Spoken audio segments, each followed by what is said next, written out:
الحمد لله نحمده ونستعينه ونستغفره ونؤمن به ونتوكل عليه ونعوذ بالله من شرور أنفسنا ومن سيئات أعمالنا. أما بعد فأعوذ بالله من الشيطان الرجيم. وتوبوا إلى الله جميعا أيها المؤمنون لعلكم تفلحون. صدق الله العظيم وبلغنا رسوله النبي الأمي الصادق الكريم ونحن على ذلك لمن الشاهدين والشاكرين والحمد لله رب العالمين. رب اشرح لي صدري ويسر لي أمري واحلل عقدة من لساني يفقه قولي.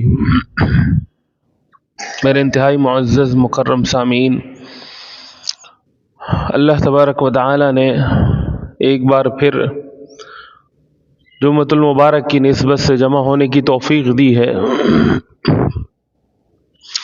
دعا ہے کہ اللہ تبارک و تعالی اپنی رضا والے کلمات کہنے، سننے اور عمل کرنے کی توفیق نصیب فرمائے۔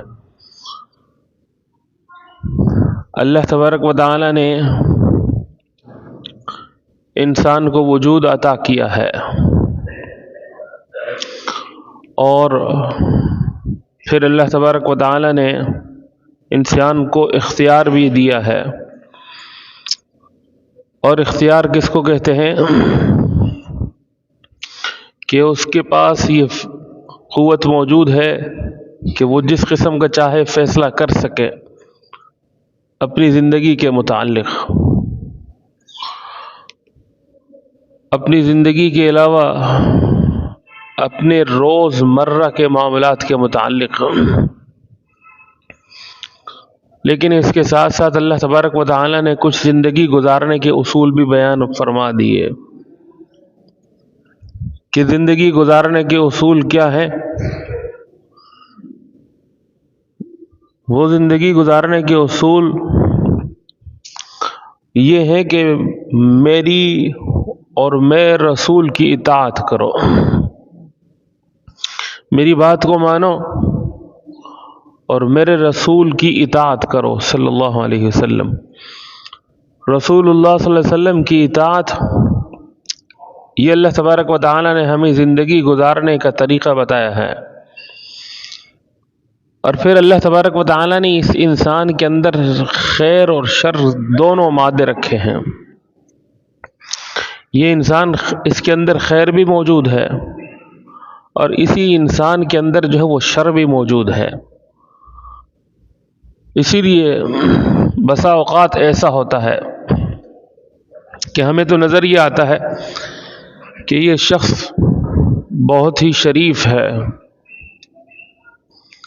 یہ شخص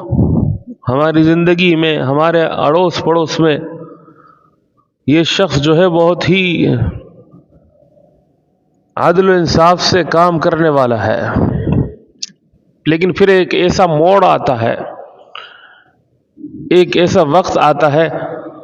کہ اس شخص سے ایسا فعل سرزد ہوتا ہے کہ جو بالکل شیطانوں والا عمل ہوتا ہے،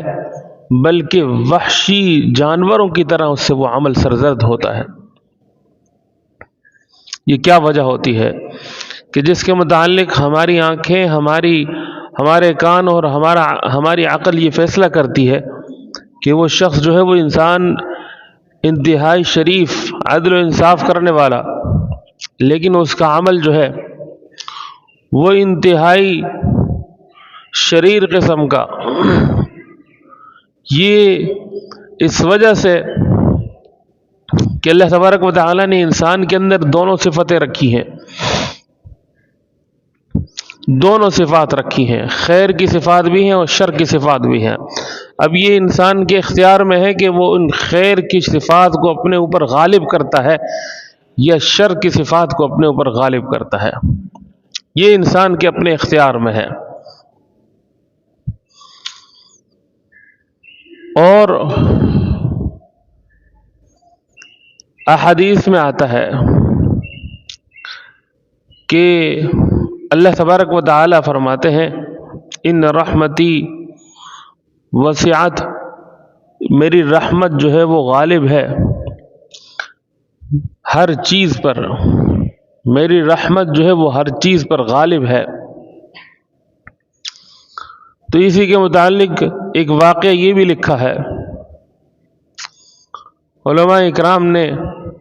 سمجھانے کے لیے کہ ایک شخص جو ہے وہ شیطان سے اس کا مکالمہ ہوا، اور شیطان نے اس کو کہا کہ یہ دنیا اللہ تبارک و تعالی نے بنائی ہے، اور اس دنیا کے اندر جو ہے وہ ہمیں چھوٹ دی ہوئی ہے، اور ایسا نہیں کہ ہماری جو ہے وہ آخرت میں پکڑ ہوگی، بلکہ اللہ تبارک و تعالی جو ہے وہ ہمیں معاف کر دیں گے. تو اس شخص نے کہا کہ ٹھیک ہے، میں انسان ہوں، ممکن ہے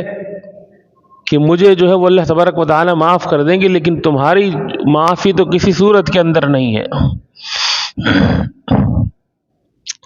تو شیطان نے جواب میں کہا کہ اللہ تبارک و تعالی کی رحمت تو ہر چیز پر وسیع ہے، ہر چیز پر وسیع ہے، یعنی اللہ تبارک و تعالی جو ہے وہ مجھے بھی معاف کر دیں گے. تو پھر سمجھانے کے لیے علماء نے یہ لکھا ہے کہ ایک شخص کوئی غلطی کرتا ہے، غلطی کرنے پر پھر اس پر ندامت کا اظہار کرتا ہے، تو یہ ندامت کا اظہار جو ہے وہ اللہ تبارک و تعالی کو پسند ہے. اور شیطان نے جو ہے وہ اپنی غلطی پر ندامت کا اظہار نہیں کیا، بلکہ اصرار کیا، مصر رہا کہ میں درست ہوں، میں ابن آدم علیہ الصلوۃ والسلام سے زیادہ فضیلت والا ہوں، میں اس کو کیوں سجدہ کروں. تو یہ اللہ تبارک و تعالی کو یہ ادا پسند ہے کہ بندہ جو ہے وہ رب کے سامنے اپنی بے بسی کا اظہار کرے، نادم ہو جائے. نادم کے معنی ہے شرمسار ہو جائے، اس کو شرم آ جائے کہ میں نے یہ کیا کام کر دیا ہے. اور حدیث شریف میں یہ بھی آتا ہے رفع عن امتی الخطأ والنسیان، میری امت سے جو ہے وہ غلطی اور نسیان، بھولنے کو جو ہے وہ معاف کر دیا گیا ہے. کہ ایک شخص سے جو ہے وہ غلطی ہو جائے، غلطی سے کوئی کام ہو جاتا ہے، اس نے قصداً ارادتاً نہیں کیا ہے،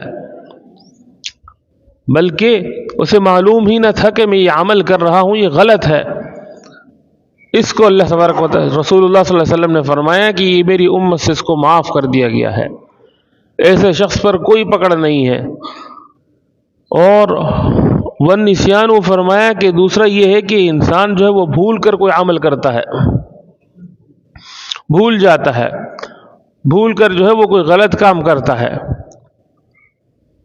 تو یہ دونوں صورتیں کے اندر اللہ تبارک رسول اللہ صلی اللہ علیہ وسلم نے فرمایا کہ یہ میری امت سے جو ہے وہ معاف ہے، اس کی کوئی پکڑ نہیں ہوگی، اس کی کوئی مواخذہ آخرت میں نہیں ہوگا. تو اللہ تبارک و تعالی نے قرآن کریم میں فرمایا کہ وَتُوبُوا إِلَى اللَّهِ جَمِيعًا أَيُّهَا الْمُؤْمِنُونَ،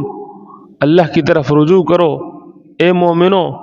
لعلکم تفلحون، تاکہ تم کامیاب ہو جاؤ. اللہ تبارک و تعالی نے اس آیت میں ارشاد فرمایا کہ مومنین کو مخاطب کر کے فرمایا، جو صاحب ایمان ہیں. ایسا نہیں کہ کافر کو یا مشرک کو یا کسی غیر مذہب کو جو ہے وہ مخاطب کر کے فرمایا کہ تم میری طرف رجوع کرو، بلکہ مومنین کو کہا جو ایمان لانے والے ہیں، جنہوں نے اس بات کا اقرار کیا ہے کہ اللہ تبارک و تعالی اکیلے ہیں، وہی عبادت کے لائق ہیں، کوئی عبادت کے لائق نہیں ہے، اور رسول اللہ صلی اللہ علیہ وسلم آخری رسول ہیں. ان کو خطاب کر کے فرمایا کہ توبو، رجوع کرو، اللہ کی طرف رجوع کرو. ایمان والوں کو مخاطب کر کے فرمایا۔ یہ کیوں؟ اس لیے کہ اللہ تبارک و تعالی جو ہے وہ جانتے تھے کہ ایمان کے بعد بھی ایمان کے مخالف اعمال ہوں گے۔ تسلیم تو کر لیا ہے کہ اللہ تبارک و تعالی وحدہ لا شریک ہے، اور اس نے جو زندگی گزارنے کے اصول بیان کیے ہیں ہم اس کے مطابق زندگی گزاریں گے، لیکن اس کے باوجود بھی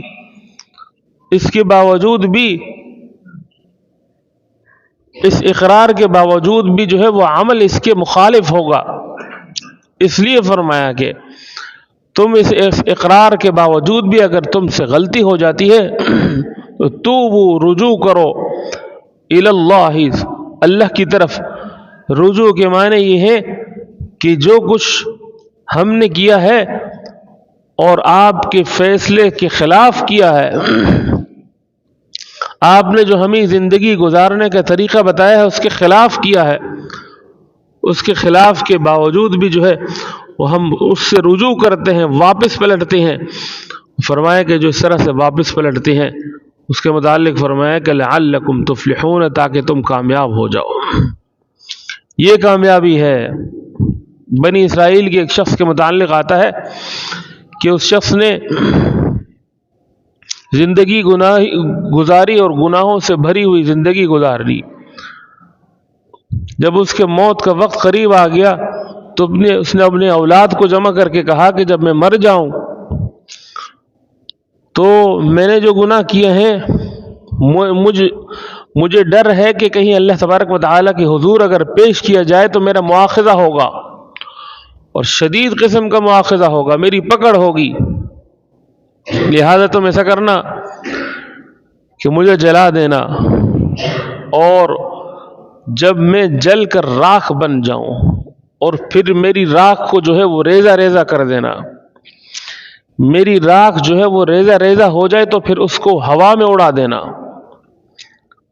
تاکہ میں ریزہ ریزہ ہو کر اور میں گم ہو جاؤں، ختم ہو جاؤں، میں اللہ تبارک و تعالیٰ کو جواب نہیں دے سکتا۔ میں نے جو زندگی گزاری ہے۔ ان کی اولاد نے اسی طرح سے کیا کہ اسے جلا دیا، اور جب خاک بن گئی، راکھ بن گئی، راکھ کو ریزہ ریزہ کر کے ہوا میں اڑا دیا۔ اللہ تبارک و تعالیٰ کی قدرت تو بہت ہی بڑی، بہت ہی وسیع۔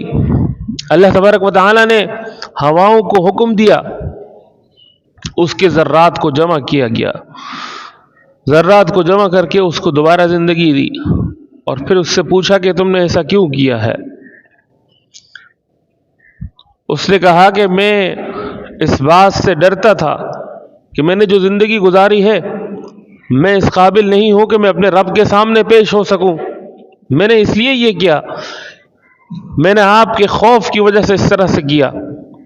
میں آپ کے سامنے پیش نہیں ہو سکتا تھا۔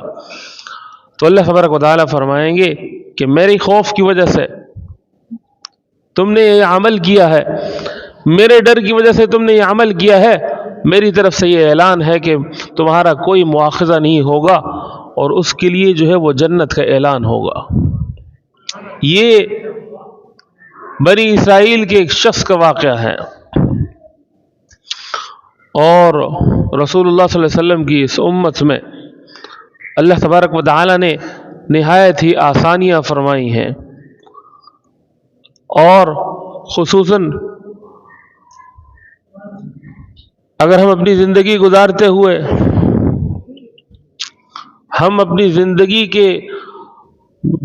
ہوئے اپنے مقابل شخص کو دیکھتے ہیں، جس طرح سے مجھے اللہ تبارک و تعالی نے نعمتوں سے نوازا ہے، ہم اپنے سے بڑھ کر کسی اور شخص کو دیکھتے ہیں جس کو اللہ تبارک و تعالی نے بہت نوازا ہے، تو اس طرح سے زندگی گزارتے ہوئے اللہ تبارک و تعالی کا صبر اور شکر جو ہے وہ نصیب نہیں ہوتا، بلکہ ہمیں یہ دیکھنا چاہیے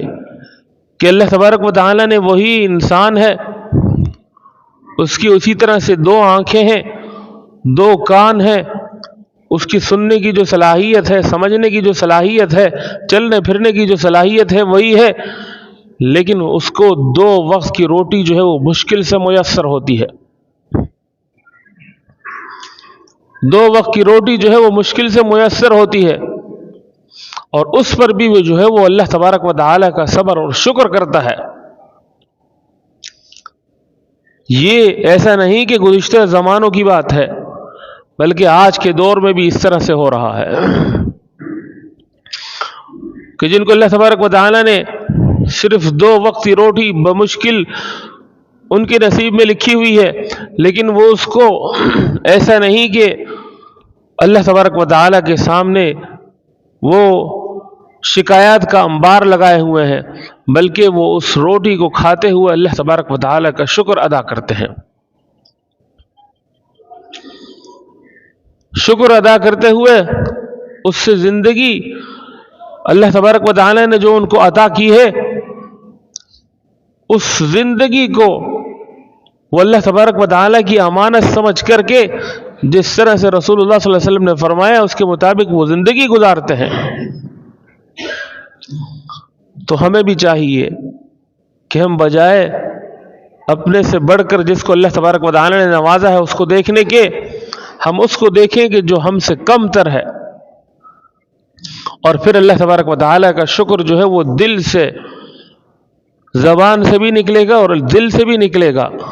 اور اس شکر پر یہ باقاعدہ عربی کے جو زیادہ عربی میں مہارت رکھنے والے ہیں، یا عربوں کا جو ایک طریقہ ہے، عربوں کے جو آداب ہیں، عربوں نے جس طرح سے زندگی گزاری ہے، ان کے مطابق یہ ایک اصول ہے کہ جو شخص شکر کرتا ہے وہ اس شکر پر جو اس کی نعمت ہوتی ہے وہ اس کو محفوظ کر لیتا ہے، اور محفوظ کے بعد شکر میں اللہ تبارک و تعالی جو ہے پھر مزید اضافہ بھی فرما دیتے ہیں۔ قرآن کریم کی آیت بھی ہے، لئن شکرتم لازیدنکم، اگر تم شکر ادا کرو گے تو میں تمہارے لیے اس کو اضافہ کر دوں گا۔ ابتدا میں جو میں نے قرآن کریم کی آیت پیش کی اس میں اللہ تبارک و تعالی نے فرمایا کہ ایمان والو، کافروں سے مخاطب نہیں فرمایا، مشرکوں سے، یہ بے ایمان لوگوں سے نہیں بلکہ ایمان والوں سے کہا کہ توبو الی اللہ، اللہ کی طرف رجوع کرو، جمیعاً سب کے سب، ایھا المؤمنون، اے مومنو، لعلکم تفلحون، تاکہ تم کامیاب ہو جاؤ۔ ہمیں اللہ تبارک و تعالی کی طرف رجوع کرنے کی ضرورت ہے، اور رجوع کے لیے ضروری نہیں کہ آپ پیدل چل کر قدموں کے ذریعے سے مسجد آئیں، بلکہ دل ہی دل میں چند لمحے اللہ تبارک و تعالی کی یاد میں گزار دیں، ان چند لمحوں کے اندر جو ہے وہ اللہ تبارک و تعالی کا شکر ادا کریں، اور اللہ تبارک و تعالی سے اپنی زندگی میں جو گناہ ہو چکے ہیں، جو غلطیاں ہو چکی ہیں، ان غلطیوں پر جو ہے وہ ندامت کا اظہار کرے اور معافی مانگے، اسی کو رجوع کہا جاتا ہے۔ دعا فرمائے کہ اللہ تبارک و تعالی ہمیں عمل کی توفیق نصیب فرمائے۔ وآخر دعوانا ان الحمد للہ رب العالمین۔